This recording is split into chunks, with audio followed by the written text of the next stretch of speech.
दिल्याप्रमाणे आपल्या विद्यालयामध्ये शैक्षणिक सप्ताह आपण साजरा करत आहोत आणि त्याचा आज दुसरा दिवस. आजच्या या दुसऱ्या दिवशी गणितीय मूलभूत संकल्पनांसाठी आजचा दिवस आपण साजरा करणार आहोत आणि त्याच्या अनुषंगाने इयत्ता 10वीचा वर्ग आपल्या समोर गणितीय परिपाठ सादर करणार आहे. तो परिपाठ सर्व विद्यार्थ्यांनी ऐकायचा आहे. प्रश्न विचारतील, त्याची उत्तरं द्यायची आहेत. काही प्रश्न वस्तुनिष्ठ टाकण्यात आलेले आहेत ज्याची उत्तर तुम्हाला सगळ्यांना देता आली पाहिजेत. ठीक आहे. नमस्कार विद्यार्थी मित्र मैत्रिणींनो, महाराष्ट्र शासनाच्या आदेशान्वये दिनांक 22 जुलै ते 28 जुलै या दरम्यान सुरू झालेल्या शैक्षणिक सप्ताहाचा आज दुसरा दिवस म्हणून आमचा 10वीचा वर्ग आपल्या समोर मूलभूत संख्याज्ञान व साक्षरता दिवसाचा एक भाग म्हणून गणितीय परिपाठ सादर करीत आहे. तरी तुम्ही परिपाठ शांत चित्ताने ऐकावा ही विनंती. 4 गुणिले 4 होतात 8. 4 गुणिले 4 होतात 8. 10वीचा वर्ग सादर करत आहे आज परिपाठ. वर्तुळाचा घेर बरोबर 2πr. वर्तुळाचा घेर बरोबर 2πr. प्रेरणा पाटील घेऊन येत आहे आजचा सुविचार. आजचा सुविचार: जीवनाचे गणित कधीच चुकत नसते, चुकतो तो चिन्हाचा वापर. धन्यवाद प्रेरणा. मराठीत लाईनला म्हणतात रेष. मराठीत लाईनला म्हणतात रेष. ज्योत्स्ना पाटील घेऊन येत आहे आजचा दिनविशेष. आजचा दिनविशेष: गणितज्ञ व थोर समाजसेवक लोकमान्य बाळ गंगाधर टिळक यांचा जन्मदिन 1856. गणितात राहतात मजेशीर सूत्र. गणितात राहतात मजेशीर सूत्र. स्वप्नील पवार घेऊन येत आहे आजचे वर्तमानपत्र. आजचे वर्तमानपत्र: विखरण येथील साने गुरुजी विद्यालयात शैक्षणिक सप्ताह उत्साहात साजरा. आज मूलभूत संख्याज्ञान व साक्षरता दिवसाचे नियोजन. 2. IIT इंदूर मध्ये संस्कृत मधील गणित विषयाचा अभ्यास सुरू. 3. शाळेत न जाता पुण्याच्या सईने सोडविले ऑलिम्पियाडचे गणित. गणित शिकण्यासाठी घ्यावे लागते थोडे कष्ट. गणित शिकण्यासाठी घ्यावे लागते थोडे कष्ट. पल्लवी पाटील घेऊन येत आहे आजची गोष्ट. पल्लवी पाटील घेऊन येत आहे आजची गोष्ट. बोधकथा. माझ्या बोधकथेचे नाव आहे पेरूचे गणित. एका 7 वर्षाच्या मुलीला एक शिक्षक गणित शिकवित होते. त्यांनी तिला प्रश्न विचारला. समजा मी तुला एक पेरू दिला, मग एक पेरू दिला आणि मग पुन्हा एक पेरू दिला, तर तुझ्यापाशी किती पेरू होतील? मुलीने काही काळ विचार केला आणि बोट मोजत उत्तर दिले, 4 पेरू. शिक्षक आश्चर्यचकित झाले. त्यांना वाटले की मुलीने नीट ऐकले नसावे, म्हणून त्यांनी प्रश्न पुन्हा विचारला. बाळा, प्रश्न नीट ऐक. समजा मी तुला एक पेरू दिला, मग एक पेरू दिला आणि पुन्हा एक पेरू दिला, तर तुझ्यापाशी किती पेरू होतील? मुलगी शिक्षकांच्या आश्चर्यचकित चेहऱ्याकडे पाहत विचार करू लागली. मगाशी मी 4 उत्तर दिले, तर शिक्षक आश्चर्यात पडले. आता असे काय उत्तर द्यावे जेणेकरून ते खुश होतील? तिच्या डोक्यात असा विचार जरा सुद्धा स्पर्शून गेला नाही की खरे उत्तर द्यावे. तिला फक्त असे वाटत होते, आपल्या उत्तराने शिक्षक खुश झाले पाहिजे. ती पुन्हा बोटे मोजू लागली व तिने उत्तर दिले, सर, 4 पेरू माझ्याकडे असतील. आता शिक्षक निराश झाले व विचार करू लागले की या मुलीला बहुधा पेरू आवडत नसावेत, म्हणून ती चुकीचे उत्तर देत आहे. म्हणून त्यांनी प्रश्न बदलून विचारायचे ठरवले.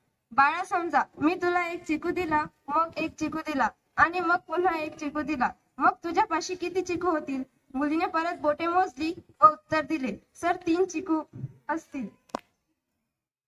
शिक्षकांना याची मोठी गंमत वाटली की 3 वेळेला चुकीचे उत्तर देणारी मुलगी 3 वेळा चुकीचे उत्तर देणारी मुलगी 4थ्या वेळेला कशी बरोबर उत्तर देते.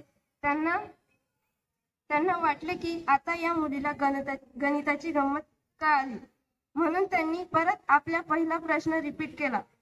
समजा मी तुला एक पेरू दिला, मग एक पेरू दिला आणि मग पुन्हा एक पेरू दिला, तर तुझ्यापाशी किती पेरू होतील? मागच्या वेळचे उत्तर बरोबर असल्याने मुलीचा आत्मविश्वास आता वाढला होता. तिने फारसा वेळ न दळवता उत्तर दिले, सर माझ्याकडे 4 पेरू असतील. हे चुकीचे उत्तर ऐकून शिक्षक संतापले व तिच्या दिशेने जात जोरात ओरडले, तुला काही डोक्याचा भाग वगैरे आहे की नाही? जरा मला पण सांग, 4 पेरू कसे काय होतील तुझ्याकडे? सरांना असे रागावलेले पाहून ती छोटीशी मुलगी रडू लागली. डोळ्यातून अश्रूंचा धारा वाहत असतानाच ती मुलगी दप्तर शोधू लागली. दप्तरात हात घालून तिने दप्तरातील एक पेरू काढून शिक्षकांना म्हणाली, सर तुम्ही मला 3 पेरू देणार आहात आणि माझ्याकडचा एक पेरू. मी त्यात मिसळत गेले, त्यामुळे सर मी 4 पेरू हे उत्तर देत होती. आपलेही असेच होते ना? बऱ्याचदा समोरच्याकडून जर अनुकूल प्रतिसाद आला नाही तर आपण आपला संयम गमावून बसतो, पण त्याची बाजू काय आहे हे आपण कधीच समजून घेत नाही. त्याचा त्या पाठीमागील तर्क, त्या वेळची परिस्थिती, तो ज्या संस्कृतीमध्ये वाढला आहे त्याचे संस्कार याचा आपण कधीच विचार करत नाही ना. तेव्हा जर इथून पुढे कधी जर आपल्या मनासारखा प्रतिसाद समोरच्याकडून आला नाही, त्याचीही कृपया बाजू समजून घ्या.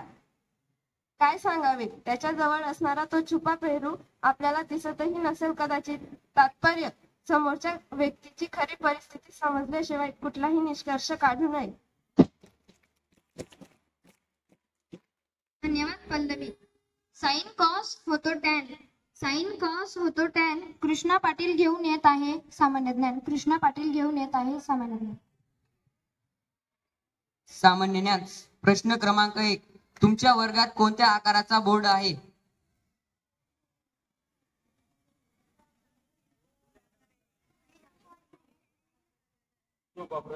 उत्तर आयताकृती.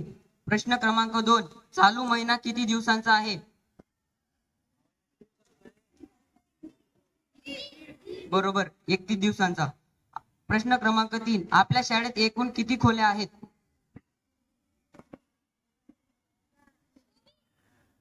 उत्तर 27. प्रश्न क्रमांक 4. 1 ते 100 या दरम्यान 9 किती वेळा येतो?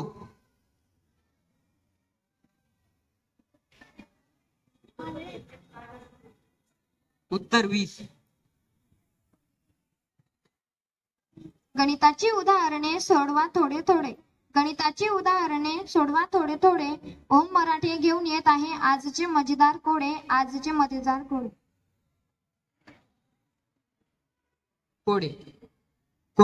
कोडे क्रमांक 1. मला 6 मुले आहेत. प्रत्येक मुलाला एक बहीण आहे. तर मला एकूण आपत्त्या किती? उत्तर 7 आपत्त्या. प्रश्न क्रमांक 2. 3 पूर्ण संख्या कोणत्या आहेत ज्यांची बेरीज आणि गुणाकार समान आहेत?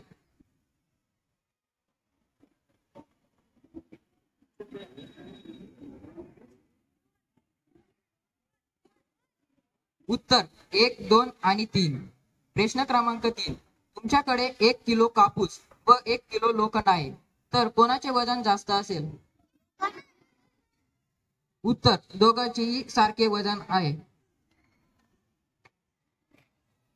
4 गुणिले बाजू आहे चौरसाची परिमिती. कल्याणी गोसावी घेऊन येत आहे आजची इतर माहिती. श्रीनिवास रामानुजन अयंगार 22 डिसेंबर 1887 ते 26 एप्रिल 1920 हे एक भारतीय गणितज्ञ होते.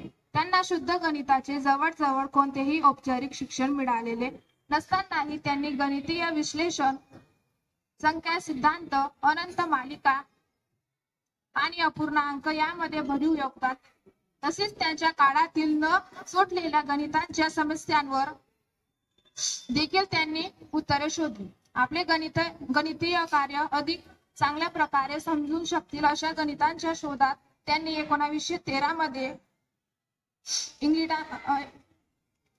इंग्लंडमधील ब्रिटिश विद्यापीठात इंग्लिश गणितज्ञ P.H. हँडी यांच्याशी पोस्टर व्यवहार सुरू केला.